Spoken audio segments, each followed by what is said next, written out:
Everybody in Harnett County knew about Elias Voss.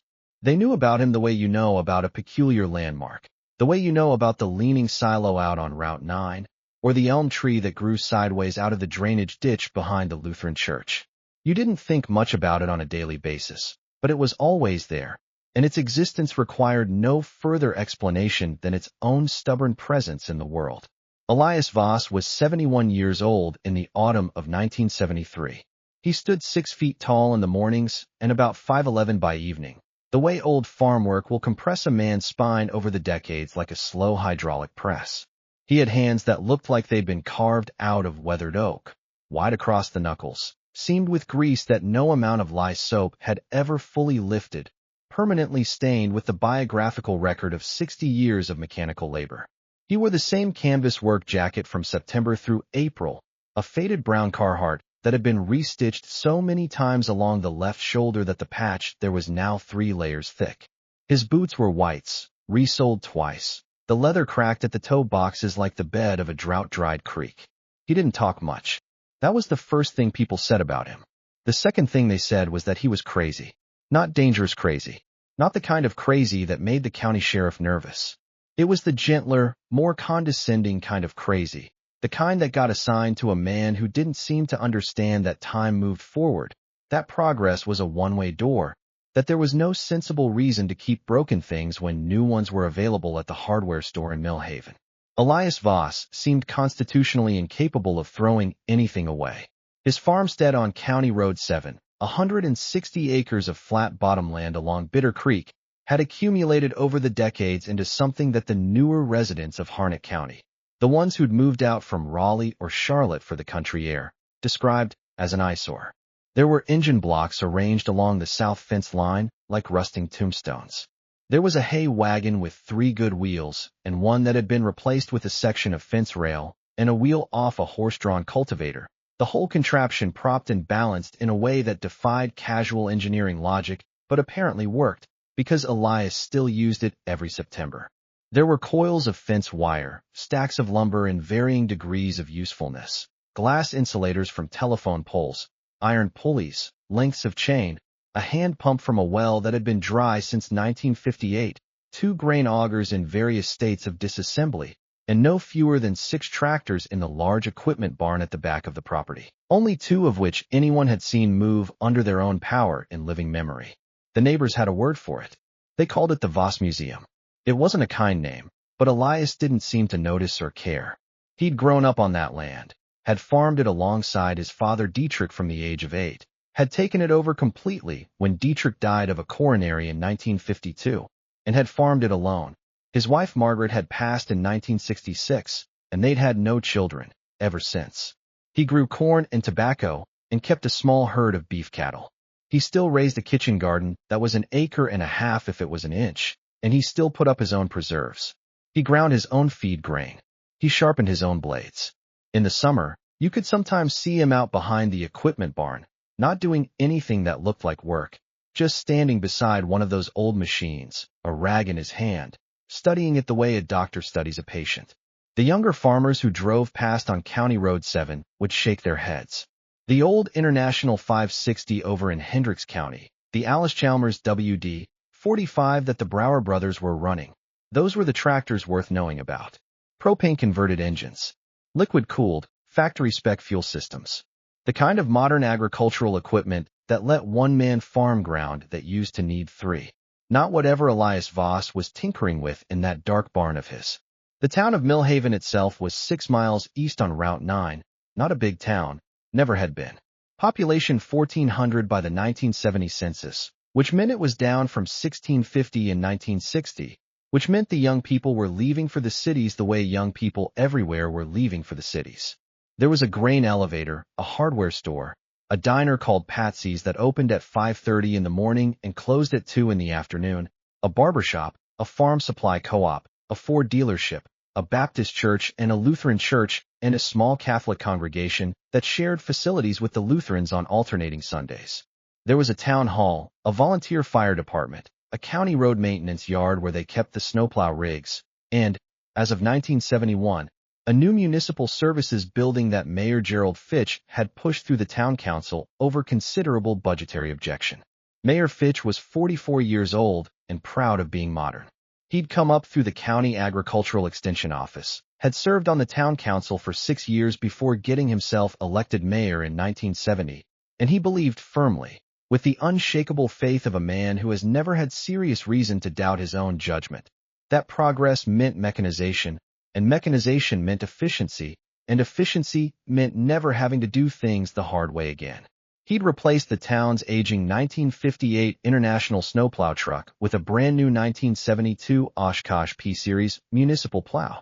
He'd replaced the backup diesel generator at the town hall with a modern Caterpillar unit that required only the finest number 2 diesel fuel to run at proper spec.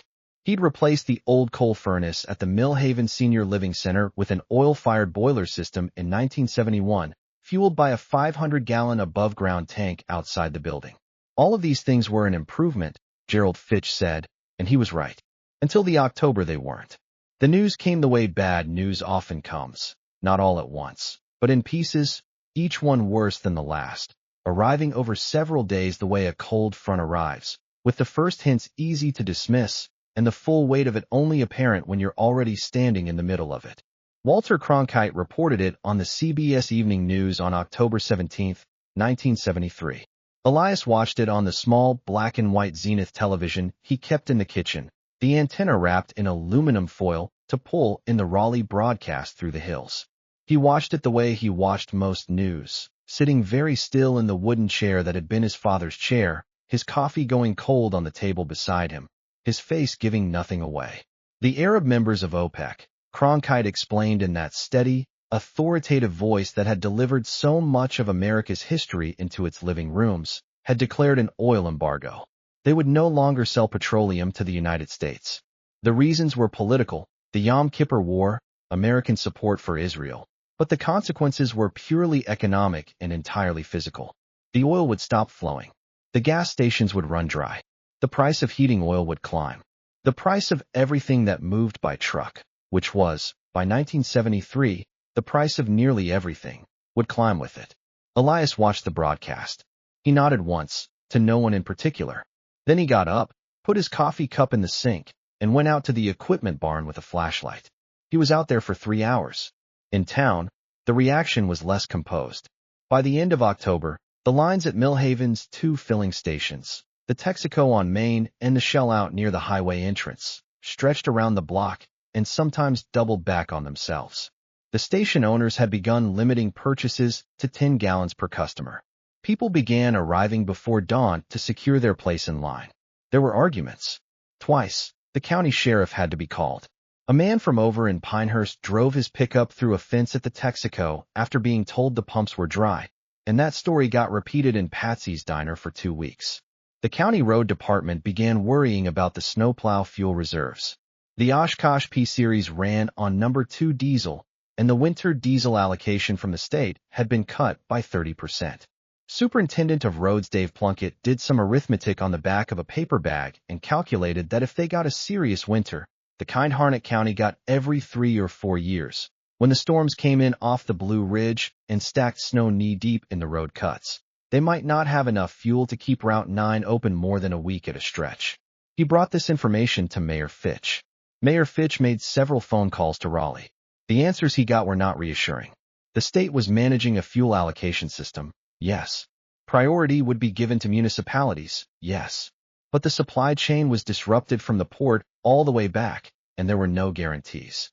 He should plan for the possibility of severe curtailment. Curtailment, Gerald Fitch said, repeating the word to his secretary after he'd hung up the phone. They're calling it curtailment. His secretary, who had grown up on a farm outside of Aberdeen, looked at him steadily. My daddy called it going without, she said. Fitch didn't laugh.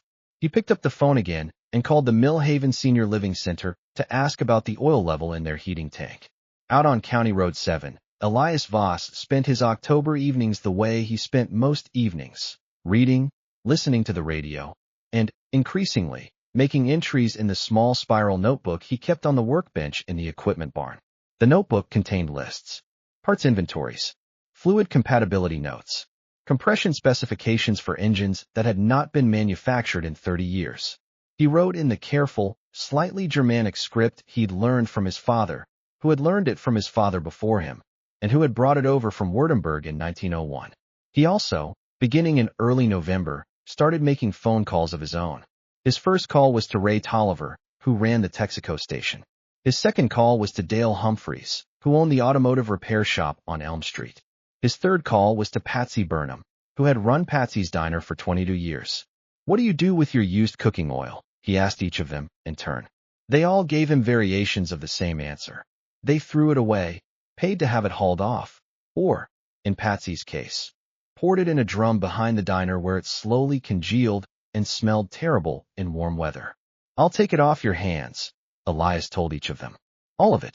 Save it for me." They agreed, partly out of genuine helpfulness and partly out of a vague desire to humor him. Elias Voss asking for your waste oil was exactly the kind of thing Elias Voss would do.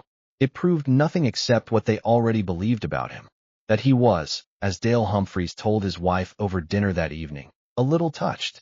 The largest of the 6 tractors in the back barn was not beautiful. It had never been beautiful, even when it was new, which was a very long time ago. Beauty was not something its designers had concerned themselves with, because function was the only language that the men who built it spoke or understood. It was an advanced Rumely oil pull, a Model E, built at the La Porte, Indiana factory in 1935, one of the last of its line before Allis-Chalmers absorbed the Rumely nameplate entirely. It weighed approximately 14,000 pounds. Its 2-cylinder engine displaced nearly 450 cubic inches. It stood higher than a man's head at the hood, and its rear-drive wheels, cast-iron spoked wheels nearly 5 feet in diameter, left tracks in soft ground that looked like something from a different geological era. The machine had no rubber tires. It ran on steel wheels with cleated lugs. It looked, when it moved, less like a farm tractor and more like an industrial artifact from the very first age of powered agriculture. Like something that had been designed to replace horses by being nothing like a horse at all, by being so obviously mechanical and so obviously massive that there could be no confusion about what kind of era you were now living in. Elias had acquired it in 1961 from the estate of old Court Bellinger, who had used it for belt work, running a threshing machine and a hammer mill, until Court's son modernized the operation in the late 1950s. Elias had paid $40 for it, and had trailered it home on a flatbed borrowed from the grain elevator. Most people, watching this transaction, had assumed this was just another piece of junk for the Voss Museum, another rust sculpture for the fence line. But Elias had put it in the back barn, which was where he kept the things he considered important. He'd spent the better part of that first winter going over it. The engine was fundamentally sound. The Rumely oil pull engine was, by design, almost indestructible. The genius of the machine, if genius was the right word for something so unglamorous, lay in its fuel system. Advanced Rumely had built these engines to run on kerosene, which in the early 20th century was far cheaper than gasoline and more widely available in rural areas. To make an engine run on kerosene, a fuel that doesn't vaporize easily at low temperatures, you needed 2 things, a hot combustion chamber and a very low compression ratio. The Rumely had both. Its compression ratio was approximately 4.5 to 1, which was primitive even by the standards of 1935. A modern diesel engine ran at 17 or 18 to 1. A gasoline engine ran at 8 or 9 to 1. The Rumely's barely there compression meant that the engine would accept almost any combustible petroleum liquid you cared to pour into it. Kerosene, diesel fuel, heating oil, crude vegetable oil, waste motor oil, if you filtered it well enough. Even the spent cooking grease from a restaurant kitchen, rendered down and mixed with something lighter. The engine didn't care. It was not picky. It had been designed for a world in which picky wasn't an option, a world in which a farmer might be 50 miles from the nearest fuel supplier, in a season when the roads were mud, and he needed his machine to run on whatever was in the drum. Elias had understood this when he'd bought the machine, and he'd understood it more clearly every year since. He understood it the way a man understands something he's thought about quietly, for a long time, without anyone else showing much interest in the subject. He'd maintained the Rumely the way he maintained everything, methodically, without urgency, with the patient attention of a man who knows that the objects he cares for will outlast the circumstances that made caring for them seem eccentric. Every spring he changed the crankcase oil and checked the main bearings. Every fall he flushed the carburetor and cleaned the fuel strainer. He'd rebuilt the magneto in 1967 and replaced the governor's spring in 1970. The spark plugs were his own design of gap setting, slightly wider than factory spec, compensating for the lower-grade fuels he sometimes ran through it. He'd also, over the years, made one significant addition to the machine's original equipment. Bolted to the rear of the Rumely's transmission, behind the main drive gears and ahead of the drawbar, was a power takeoff shaft, a PTO, that Elias had fabricated himself using parts from two different tractor models and a length of spline shaft he'd found at a salvage yard in Fayetteville in 1964. The original oil pull had no PTO. It was designed for belt work, running a flat belt off a belt pulley on the engine. Elias's modification connected the engine's power to the standard 540 revolutions per minute PTO output that had become the industry standard, meaning the Rumely could now run any piece of equipment with a standard PTO input shaft, grain augers, hay balers, silo blowers, and, if you had the right coupling, a generator. Elias had a generator. He'd bought it secondhand from a surplus equipment dealer in 1969, a 30-kilowatt military surplus generator originally designed to be run off a truck-mounted PTO. It could power a substantial building. It could power several substantial buildings, if you were careful about the load. It sat on a steel skid frame behind the machine's shed, covered with a canvas tarp weighted down at the corners with pieces of railroad iron. Nobody in town knew about the generator. Nobody in town knew much about what Elias Voss had, or what he could do with it. They knew about the junk. They didn't know about the thinking. November in Harnett County arrived with iron skies and a cold that came in from the northwest like a debt collector, steady, impersonal, and not to be argued with. The leaves had been off the trees since late October. The bottomland along Bitter Creek had frozen at the edges, then across, until by the second week of November the ice was thick enough to hold a man's weight. The cattle had been moved to the covered lot. The last of the tobacco was stripped and baled.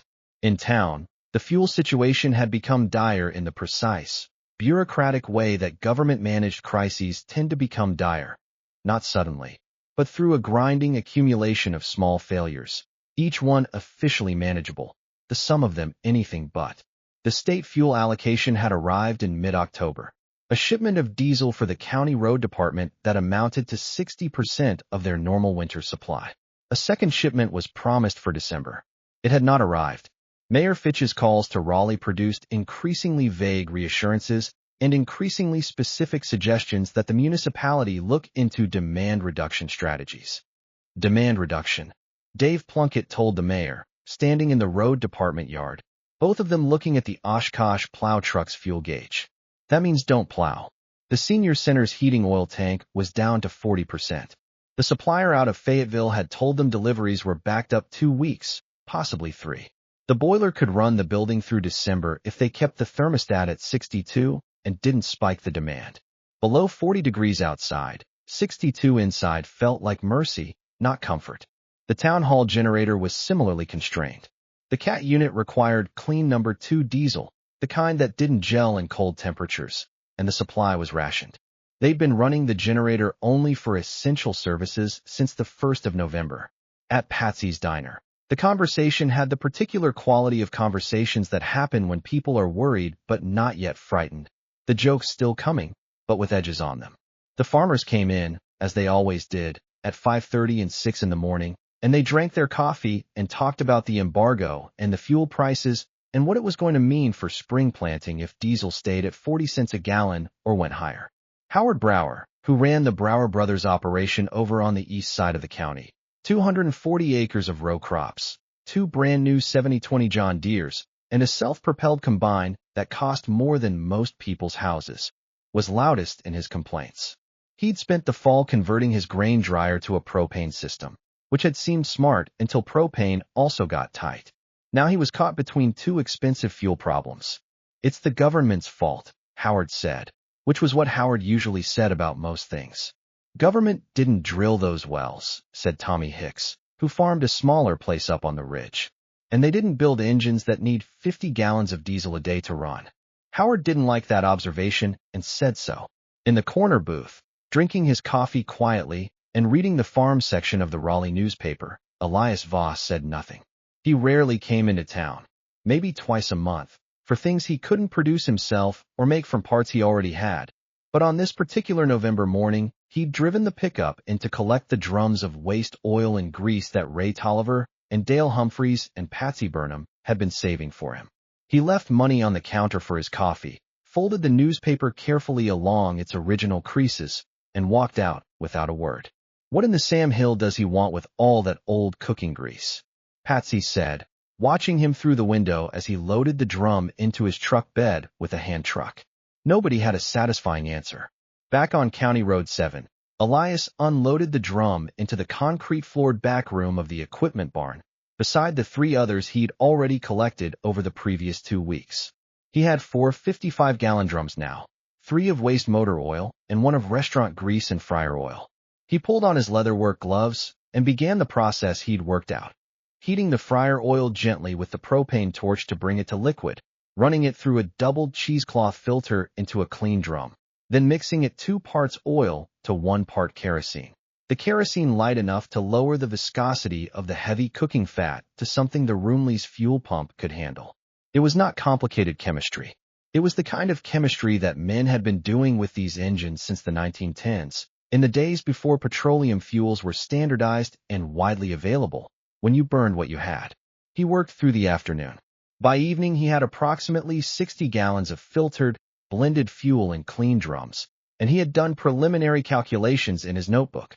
Conservative estimates suggesting the Rumely could run for somewhere between 12 and 15 hours on that supply, doing light belt work. Under load, pulling steel through snow, the consumption would be higher. He looked at the sky through the open barn door. It was the color of old pewter, and the wind had shifted into the northwest. He went inside and turned on the radio. The forecast was for snow. Significant snow, possibly a foot or more, arriving by Thursday. A strong system moving down from Canada, intensifying as it crossed the Ohio Valley. Thursday was 3 days away. Elias made a note in his spiral notebook. Then he put on his coat and went out to check the Rumely one more time. It came on a Thursday evening, which meant it came during primetime television and during the supper hour, so people were inside and warm when it started, and the first hour or 2 of it felt almost pleasant. The hush of heavy snow, the bluish light it threw through the windows, the peculiar comfort of being enclosed against the weather with the stove going and the family around the table. By Friday morning, it did not feel pleasant at all. 22 inches had fallen overnight. The temperature had dropped to 4 degrees Fahrenheit before the sky lightened, and when it did lighten, a pale, grudging gray that barely qualified as dawn. What people saw from their windows was a landscape that had been reorganized. There were drifts against the south sides of buildings that reached the eave lines. The road cuts had filled completely. Route 9 east of town was gone. Not blocked, but gone, buried under snow that had drifted in the night wind to a depth of 4 and 5 feet. The highway department's small advance plow had gone out at 2 in the morning and had made it approximately 6 miles before the driver decided the road was impassable and came back. The Oshkosh P-Series plow, the big one, the pride of Gerald Fitch's municipal modernization, sat in the county road yard with its diesel fuel gelled in its injectors. This was the specific failure that the fuel shortage had produced. Number 2 diesel, in temperatures below 10 degrees Fahrenheit, had a tendency to form wax crystals that plugged the fuel filters and injectors. To prevent this, you either used number 1 diesel, winter blend, or you used anti-gel additives, or you kept the vehicle in a heated garage. The county road yard's equipment shed was not heated. The winter blend diesel had been unavailable since early November. The anti-gel additive had been ordered but not received. Dave Plunkett discovered this problem at 5:15 in the morning when he turned the key on the Oshkosh and the engine cranked and produced no combustion. He spent an hour with a heat gun trying to warm the fuel system. The engine started briefly, ran for 3 minutes, and died again. He drove his personal truck to Mayor Fitch's house at 7 in the morning and knocked on the door. At the Senior Living Center, the heating oil tank was at 12%. The boiler had been running hard all night in the cold. The building leaked heat through walls that had been insulated to 1962 standards, not 1973 ones. At 12% and dropping, the maintenance man, A quiet man named Frank Sauer, who had grown up on a farm outside of Ashboro, did the arithmetic and understood that they had perhaps 18 to 20 hours of heat remaining. After that, the building would begin to cool. The residents were elderly. Many of them were infirm. The youngest was 67. The oldest was 93. In a building with no heat, in 4-degree temperatures, with no way to evacuate over roads that didn't exist, the situation had a specific character that Frank Sauer, who was not a dramatic man, described in his head with 2 plain words. Life-threatening. He got Mayor Fitch on the phone at 8:15. Gerald Fitch was already on his 3rd cup of coffee and had been awake since Dave Plunkett's knock on the door. He was sitting in his kitchen with a yellow legal pad, making lists of resources and possibilities and phone numbers, and every column he started ended in the same place. A dead end. The state emergency line was busy. The National Guard post in Fayetteville had responded to his call with sympathy and the information that they were dealing with identical situations in 11 other counties simultaneously. A fuel supply company out of Raleigh had told him they couldn't get a truck through until the roads were plowed. The roads couldn't be plowed because the plow didn't run. The plow didn't run because they were out of the right kind of fuel. He looked at his legal pad. He looked at the snow falling outside his kitchen window. The storm was still going. A secondary band had moved in overnight, and it was snowing hard again, adding to what was already there. His wife came in and refilled his coffee. "Gerald," she said, "you need to call Elias Voss." He looked up. "What's Elias Voss going to do?" She gave him a look that wives who have grown up with country common sense sometimes give to husbands who haven't. "I don't know exactly," she said. "But he was down at Ray Tolliver's in October asking about waste oil, and he was down at Dale Humphrey's asking the same thing. And if you think that old man does anything without a reason, you don't know him as well as I do." Gerald Fitch did not know Elias Voss well. He knew him as a face in the diner, a name on the county assessment roll, and a story about old machinery that people told with a certain fond amusement. He was skeptical. He was also, at 8:20 on a Friday morning with 22 inches of snow on the ground and the nursing home running out of heat, running out of better options. He found the number in the county directory and dialed. The phone rang 7 times. He was about to hang up when the line clicked open. "Voss." The voice was deep, unhurried. "Elias, this is Gerald Fitch. I think we may have a situation here." A pause. Not the pause of a man who is surprised, but of a man who has been waiting for a telephone call he knew was coming. "I know," Elias Voss said. "I'll be there directly." He was on the phone for 40 minutes before he left the house. Not calling anyone in town. Calling the 2 men he'd already spoken to in October, Ray Tolliver and Dale Humphreys. He needed to know if they still had the drums. They did. He told them to keep the drums in their back rooms, out of the cold, and to expect him sometime mid-morning. Then he went to the equipment barn. The temperature in the barn was 22 degrees, above freezing inside the building because of the body heat of the stored equipment and the insulation of the old wood structure, but still cold enough that his breath came in clouds. He lit the 2 kerosene space heaters he kept in the barn and let them run for 20 minutes to take the edge off the cold.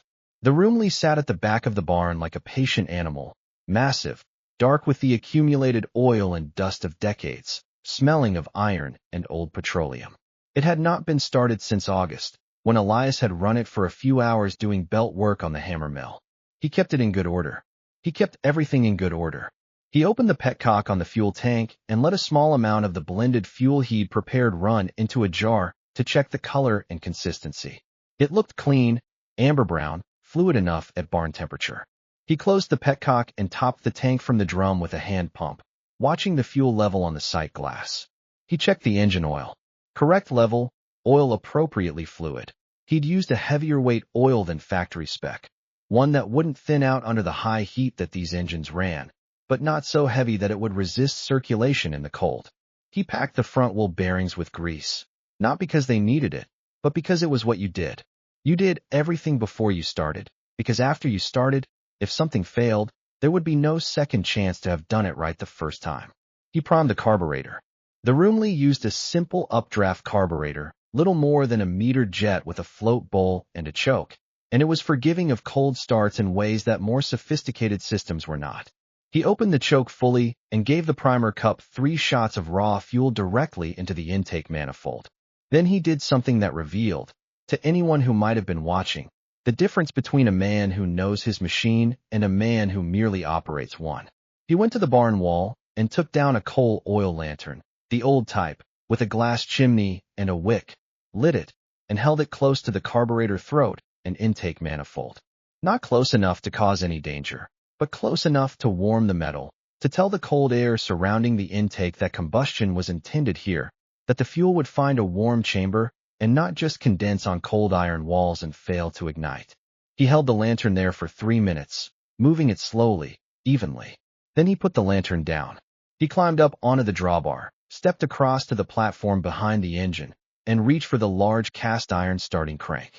If you've never started a large old tractor in cold weather, the first thing to understand is that it is not a transaction you can hurry. A modern diesel, with glow plugs and high-pressure injection and an electric starter motor, is a machine that you command. You turn a key and it starts, or it doesn't, and if it doesn't, you call someone. A large old low-compression engine on a cold morning is something different. It is a negotiation. It requires patience and physical effort, and a specific kind of knowledge that lives in the hands and the body rather than the mind. The Rumely oil pull had no electric starter. It never had. You started it with the crank, which was a length of solid steel approximately 3 feet long and 2 inches in diameter, attached to the front of the crankshaft by a square drive socket. To start the engine, you inserted the crank, set your hands and body in the correct position, both hands on the crank, back straight, weight over the wrists, feet planted wide, and you pulled through. Not pushed, pulled, on the compression stroke, against the resistance of the engine. At room temperature, with fresh fuel, this was hard work. In a cold barn at 22 degrees, with fuel that was slightly thick and an engine that had been sitting for 3 months, it was very hard work. Elias Voss was 71 years old and did not consider it hard. He made 3 preliminary pulls. Light pulls. Not trying to fire the engine, just moving it through its cycle, feeling the compression, letting the crank's rotation draw fresh fuel into the cylinder and mix it with the warmer air near the intake he'd been heating with the lantern.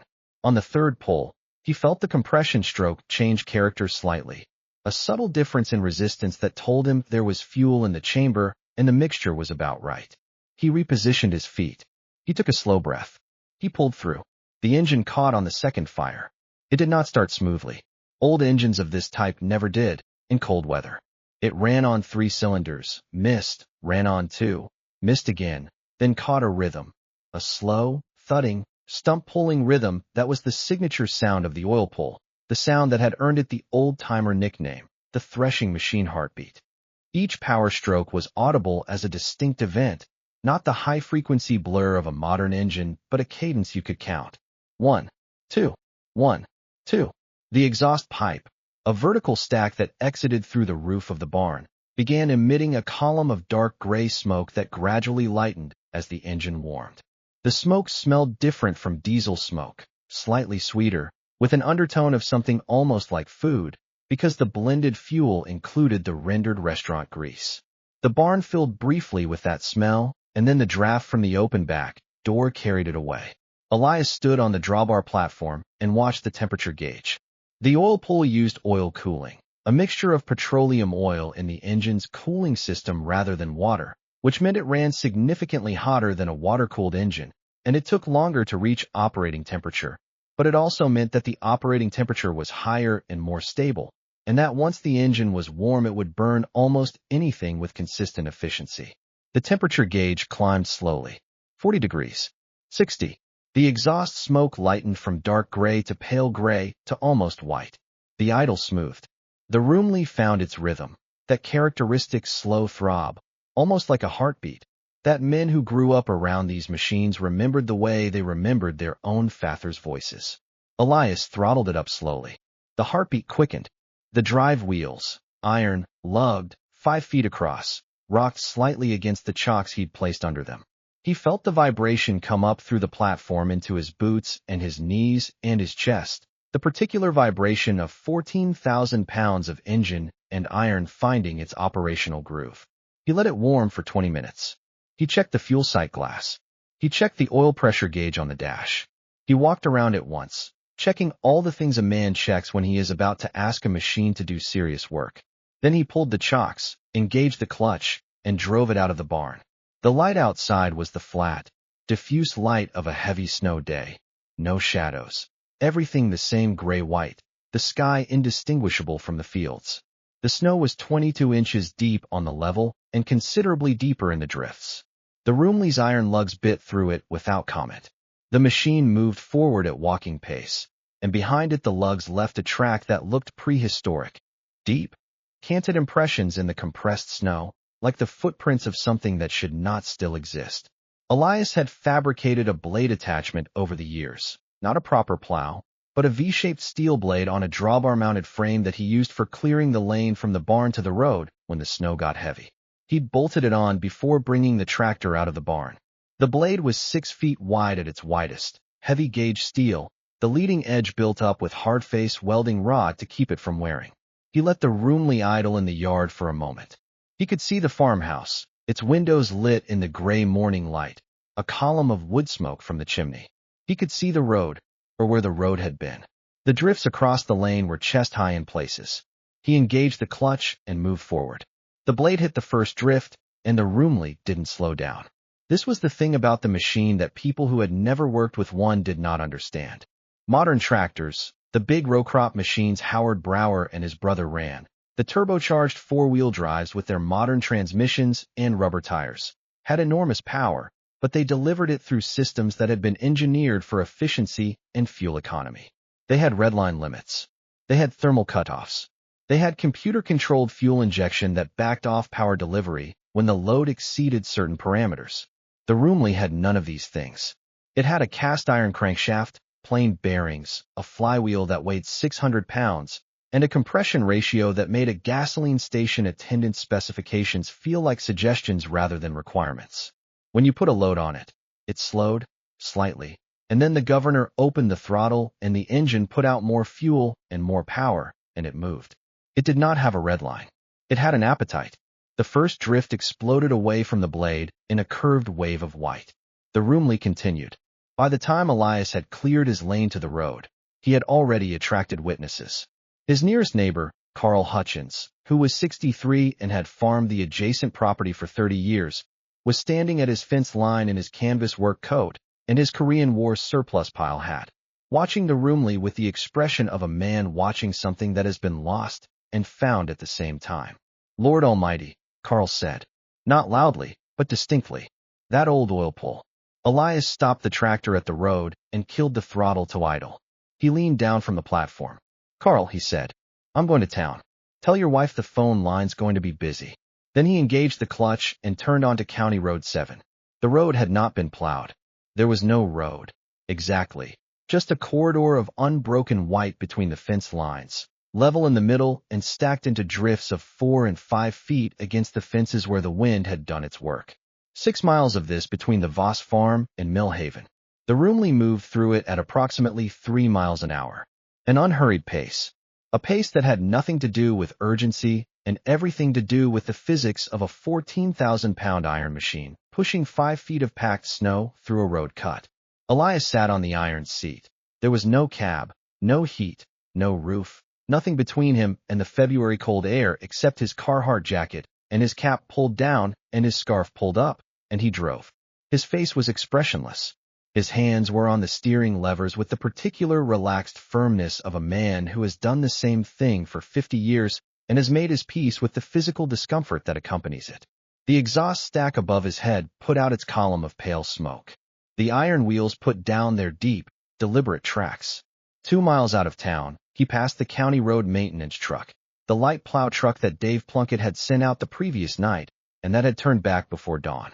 It was pulled to the side of the road, already half buried in the drifted snow, its yellow warning lights still blinking in the gray morning air. The driver had left them on, Elias supposed, to warn traffic.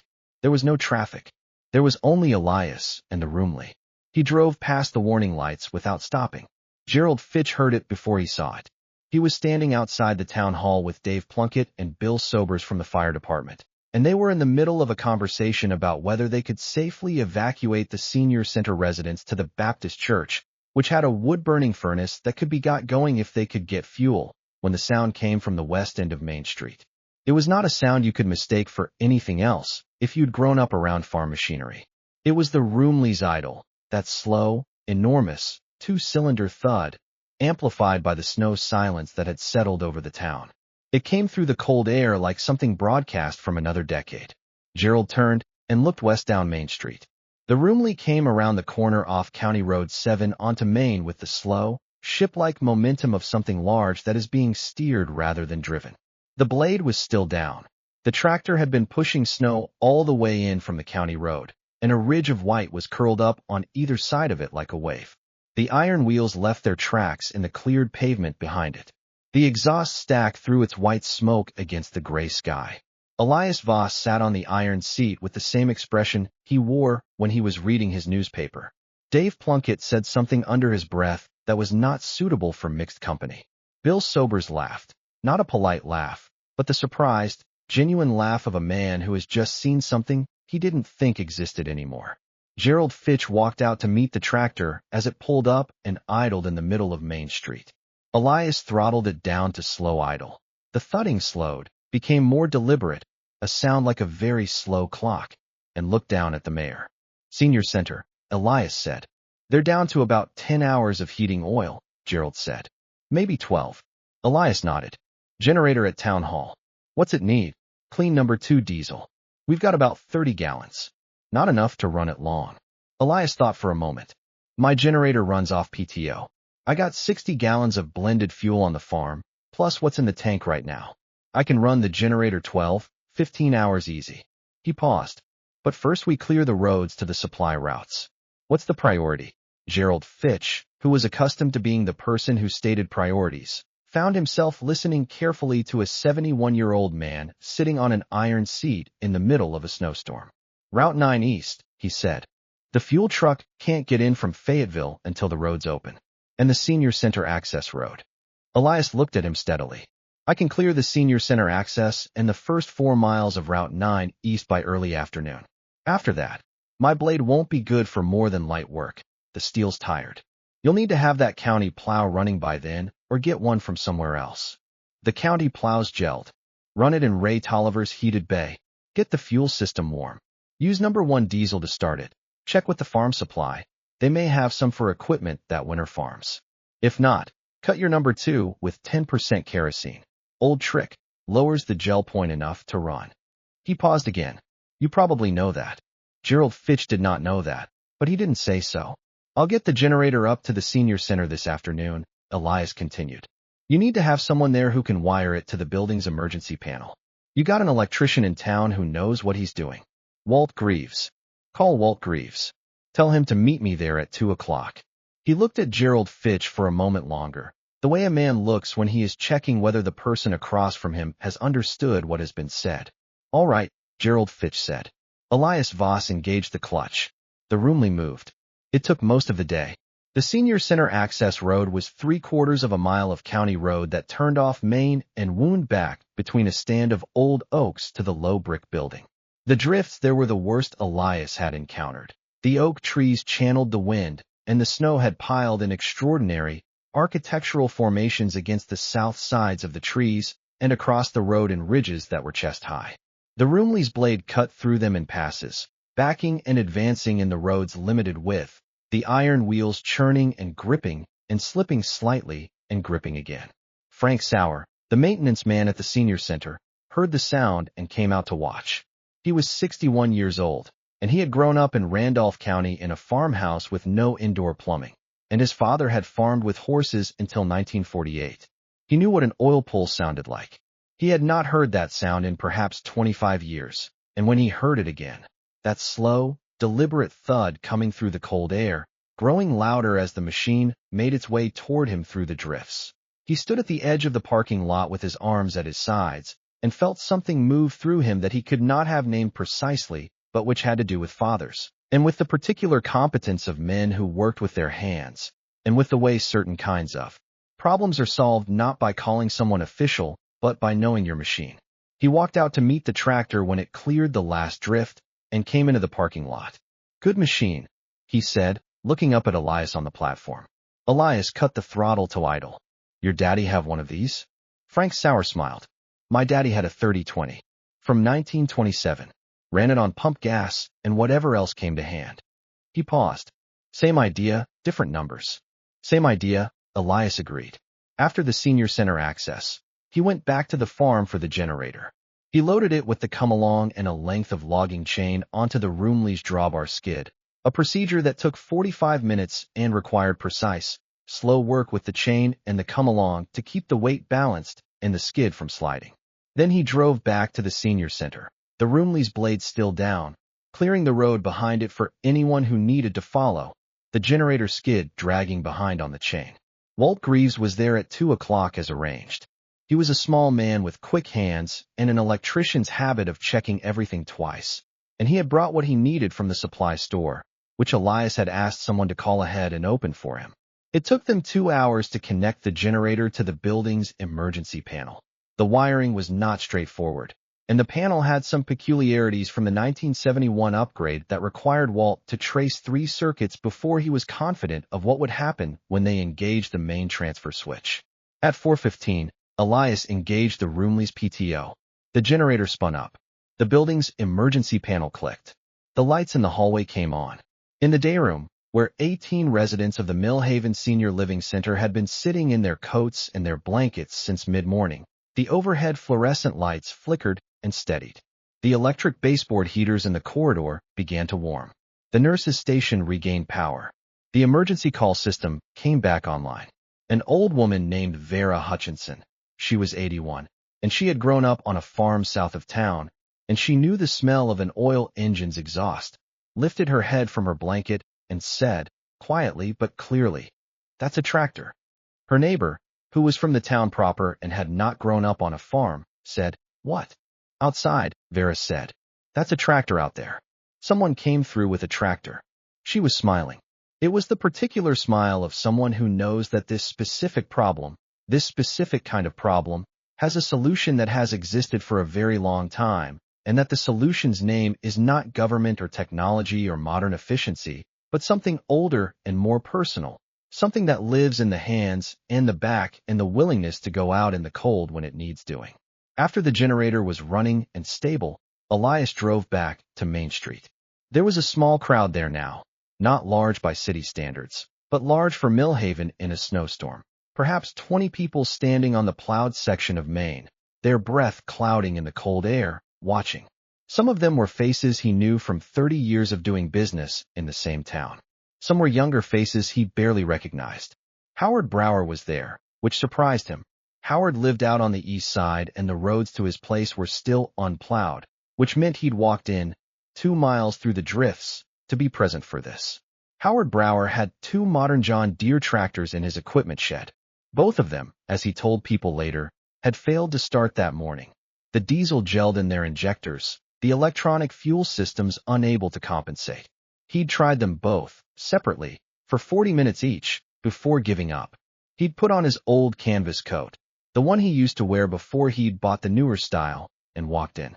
Standing on Main Street watching the Rumely idle in the snow, Howard felt something that was complicated and that he would not have been able to articulate well if someone had asked him to. It was not quite shame, and it was not quite admiration, and it was not quite nostalgia.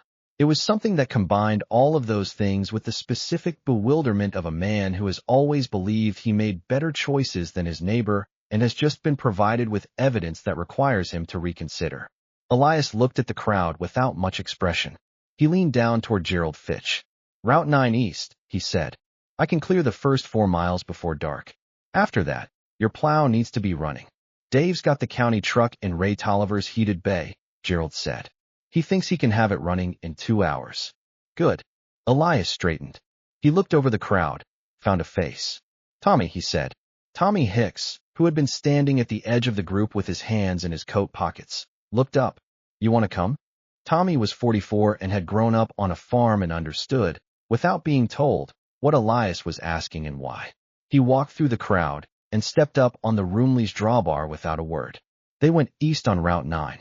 The road east was the main supply artery into Millhaven, the route the fuel truck would take, the route the grocery truck took, the route the mail came in on when the mail was running. It rose over a hill about 2 miles out, and then dropped into a valley where the creek crossed under it. And the valley was where the worst drifts were, always. Wind came down the valley from the northeast and stacked the snow against the road cut until the road ceased to exist as a road and became merely an absence in the white that was roughly road-shaped. Elias had cleared road before. He knew that the clearing was not the dramatic part. The dramatic part was the approach, when the blade first hit the unbroken wall of drifted snow and the machine either moved forward or did not. After that first contact, it was patience and throttle and the steady application of weight. The oil pull was methodical. It did not hurry. It advanced at its own pace, which was the pace of machinery that has nothing to prove and no alternative to offer you except the work itself. Tommy Hicks stood on the drawbar behind Elias and held the rear of the seat back and watched the blade work. He'd grown up helping his father do this with a different machine, a wartime-era Farmel M that his father had kept running with baling wire and stubbornness. And the muscle memory of that work came back to him in the cold air and the smell of the exhaust and the rhythm of the engine, and he thought about his father in a way he hadn't in a long time.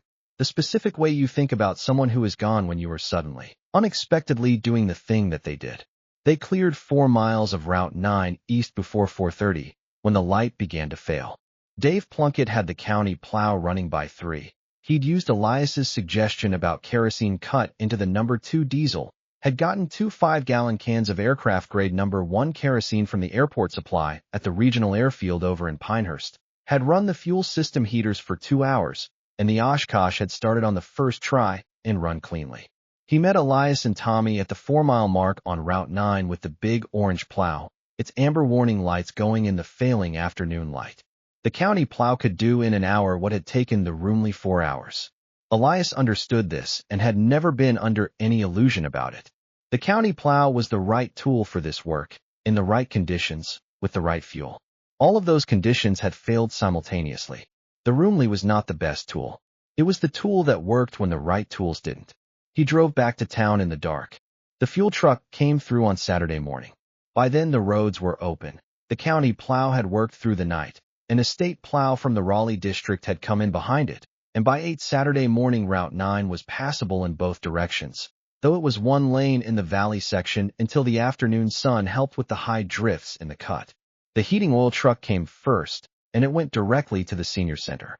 The driver, a man named Gus who had been on the road since 3 in the morning, pulled up to the fill pipe and connected his hose with the professionalism of someone who has done a thing 10,000 times, and the oil went in, and the tank went from 12% to 89%. And when Frank Sauer looked at the gauge, he allowed himself 1 full minute of sitting on the bench in the furnace room with his eyes closed and his hands in his lap before he got up and went back to work.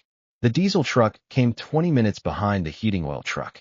It filled the county road department's storage tanks and the town hall's emergency generator tank and, at Gerald Fitch's personal direction, the Oshkosh P-Series plow truck that sat in the county yard. Everything that needed fuel got fuel. The crisis, in the specific local sense, was over. Gerald Fitch went out to County Road 7 on Saturday afternoon. He drove slowly, because the road was still icy in the shadow sections, and he was in his personal car. He told his secretary he was going on county business, which was not entirely untrue. He found Elias in the equipment barn, which was where Elias generally was when the weather was bad, and there was nothing specific pressing him outside.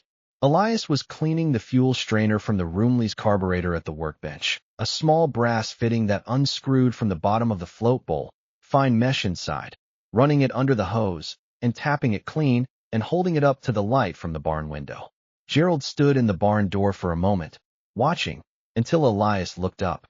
"Come in," Elias said, with the tone of a man who had expected this visit.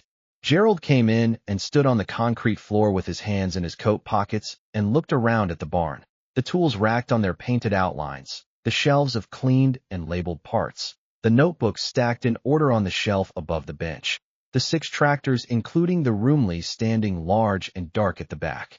He looked at it all more carefully than he ever had before, and what he saw was not a museum or a junkyard. What he saw was a library of a particular kind of knowledge accumulated over decades, organized and maintained and ready, available in a way that required no phone call to Raleigh and no allocation from the state, and no form filled out in triplicate. "I wanted to thank you," Gerald said. Elias was reassembling the carburetor. He didn't look up. "No need," he said. The senior center had about 12 hours of heat left. Less, maybe. I don't know what we would have done. Elias set the carburetor fitting aside and looked at him. You'd have figured something out, he said. Not warmly, but not unkindly. The way a man says a thing he thinks is probably true. Gerald Fitch didn't think this was entirely accurate, but he also didn't argue about it. This embargo's not over, he said. We could have another situation this winter. Or next winter. He paused. I'd like to talk to you about what the town might do to be better prepared. Elias considered this for a moment. He picked up the carburetor float bowl and held it to the light, examining the float for pinhole leaks. You could start a fuel reserve, he said. Covered tanks, underground if you can afford it. You want storage for multiple grades, diesel, number 1 and number 2 both, maybe kerosene. Anti-gel additive on hand, not on order. He set the float bowl down. Keep some older equipment around that's not dependent on specific grade fuel. Doesn't need to run every day, just needs to be maintained. Like your Rumely. Like my Rumely.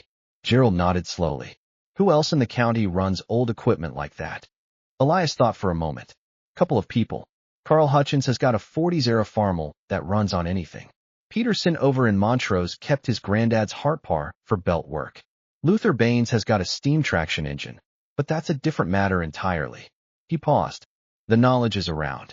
You just have to ask the right people. The people nobody's been asking. Elias didn't say anything to that. He didn't need to. Gerald Fitch stood in the barn door for a moment more.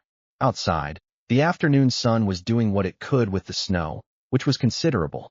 The sky had cleared overnight and was now the particular blue of winter afternoons in the Carolina Piedmont, deep and cold and clear down to the horizon. The kind of sky that looks like it was painted by someone who wanted to make the world look more serious than it usually does. I'm going to put something in the paper about this, Gerald said. About what you did. I think people should know. Elias looked up at him with an expression that was the closest thing to displeasure he'd shown all day. No need for that either, he said. It's a good story. It's a Tuesday story, Elias said.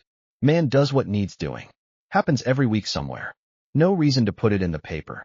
Gerald Fitch almost argued. Then he thought about it and decided that Elias Voss had earned the right to define his own story, and that the definition he'd given it, a man does what needs doing, was perhaps more accurate and certainly more dignified than anything Gerald could have written about it in the town paper. All right, he said. I'll come back in a week or two. About the reserve tanks. I'll be here, Elias said. The oil embargo officially ended in March of 1974, though the effects on fuel prices and supply chains lingered for years afterward. The 55-mile-per-hour national speed limit went into effect in January 1974. Gas station lines, odd-even rationing, the general consciousness of petroleum as a finite resource rather than a given right. These were the textures of daily life in America through the mid-1970s, and they shaped a generation of decisions, some of them wise and some of them not. In Millhaven, Gerald Fitch pushed through the appropriation for 2 500-gallon underground fuel storage tanks at the county road yard, one for number 2 diesel and one for a number 1/kerosene blend suitable for winter emergency use. He also quietly hired a part-time maintenance consultant, at the considerable below-market rate the man set for himself, to assess the town's emergency mechanical readiness and make recommendations. The consultant's first recommendation was a specific one. Keep the old equipment running. Not as a museum piece. Not as nostalgia. As a hedge. His second recommendation was to stop calling it a hedge and just call it by its right name, which was preparedness.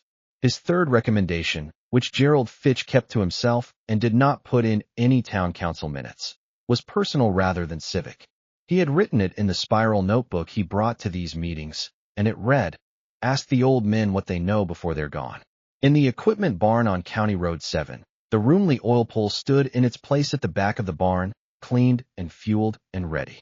Elias checked it every month. Fuel, oil, bearings, magneto, governor. He ran it briefly each spring, the old heartbeat sound going out across the bottomland along Bitter Creek, through the new leaves on the willows and the rising green of the corn ground. Carl Hutchins, his neighbor, heard it every spring from across the fence line. He always stopped whatever he was doing and listened for a moment. He could not have said exactly why. It was just an old tractor, running. Except that the sound carried in it something about his father, and his father's father, and the particular quality of competence that those men had possessed, which was the competence not of people who had many options, but of people who had few options and had learned, through long practice, to make those few options sufficient. That spring, Carl brought his grandson out. The boy was 12, from Charlotte, visiting for the school break, to listen. "What is that?" the boy asked. "Old tractor," Carl said. "Rumely oil pull. From 1935. The boy listened.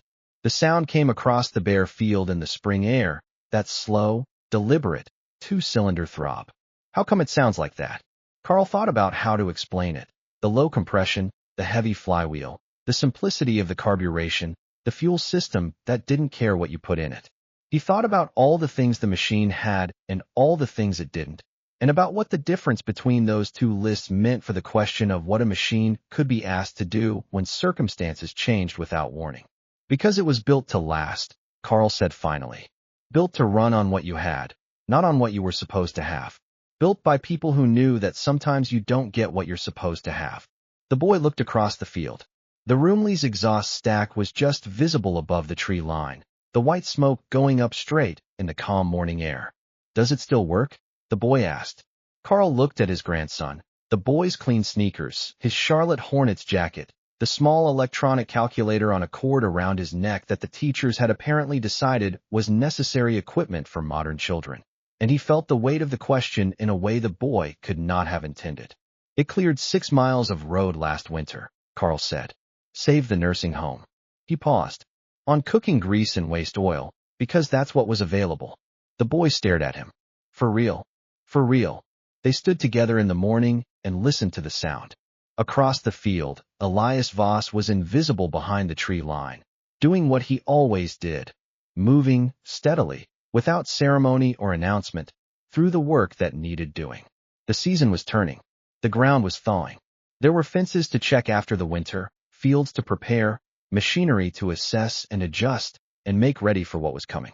There was always more coming. There was always work that needed doing by someone who knew how to do it. The oil pull ran on, its ancient heartbeat steady in the morning air, indifferent to the decade, indifferent to the scarcity of premium fuels and the sufficiency of whatever was at hand, indifferent to everything except the basic proposition that had defined it from the beginning, that the work was here and the machine was here, and if you cared for the machine, it would not fail you when you needed it most. That was the deal. It had always been the deal. The men who understood it, who had learned it from their fathers, who carried it in their hands and their backs, and their patient, unglamorous knowledge of engines and iron, and the specific gravity of kept things. Those men understood something that could not be found in a manual, or a parts catalog, or a budget appropriation. They understood that the world that asks you for preparedness gives you no warning of when the test will come. It comes in the night. It comes in a snowstorm. It comes when the gas stations are empty and the roads are drifted shut, and the nursing home is down to 12 hours of heat. And when it comes, it does not ask you what equipment you wish you had. It asks you what equipment you've got. Elias Voss had his answer ready. He'd been keeping it ready for 30 years. For the men and women who kept the old machines running, who saved the odd parts, who learned the old ways alongside the new, who understood that preparedness is not paranoia but patience, and that the things we maintain in the quiet years are the things that save us in the loud ones.